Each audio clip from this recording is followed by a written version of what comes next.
هەوڵەکان بۆ بەرزکردنەوەی ڕێژەی سەوزایی لە ھەرێمی کوردستان بەردەوامە و سەرۆکی دەستەی پاراستن و چاکردنی ژینگەی هەرێم دەڵێت لە هیچ جێگەک لە شارەکانی هەرێمی کوردستان ڕێژەی سەوزایی نەگەیشتۆتە ستانداردی جیھانی و قەیرانی دارایی ڕێگر بووە لە بەردەم گەشەکردنی ڕێژەی سەوزایی. ڕێژەی سەوزایی لە ناوچەیەک بۆ ناوچەیەک دەگۆڕێ. لە ناوچە شاخاوەکان ڕێژەی سەوزایی باشە، ڕێژەکەی بەرزە لە سەر و ستانداردی جیھانیەوە، بەڵام بەداخەوە لە شارەکان ڕێژەی سەوزایی وەکو پێویست نییە، چونکە بە جۆرەی ستاندارد نابێت ڕێژەی سەوزایی لە 15 کەمتر بێ.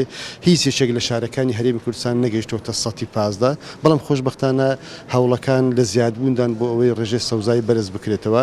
بەدڵنیاییەوە قەیرانی دارایی کاریگەری زۆر کردوتە سەر بەرز نەبوونەوە یاخود ڕێگری لە بەرزبوونەوەی ڕێژەی سەوزایی. شارزانی بواری ژینگە بە گرنگی دەزانن حکوومەت ساڵانە بودجەی تایبەت دابین بکات بۆ بەرزکردنەوەی ڕێژەی سەوزایی و لە هەمان کاتیشدا لە سیستەم پەروەردەدا گرنگی زیاتر بە ژینگە و سەوزایی بدرێت. ئەرکی حکوومەتە کە پێویستە ساڵانە بودجەیەکی باشتر خام بکات لەبەرەوە کە سروشتی کوردستان چەند ساڵی ڕابردوو وێرانکاری بەخۆی بینیوە بەهۆی ئەو ڕژێمە لە دوایەکەدا پڵسێنەرانە کە بۆش نەمانتوانیوە ئەنی نەفەسی ئەومان نەبووە کە بتوانین سروشتی کوردستان بە تایبەتی ناو قەزا و پارێزگاکان گرنگی پێ بدەین لە ڕووی سەوزاییەوە. پێویستە سەرەتا لە پەروەردەوە دەست بکرێ، خۆشەویستی ژینگە لای قوتابیان خۆشەویست بکرێ، خاڵێککە پێویستە پەیوەندی نێوان دایرەکان وەتە شارەوان و فەرمانگەی ژینگەکان لە شارەکان هەوڵەکانیان چڕکەنەوە لە ڕێگای چاندنی نەمامەوە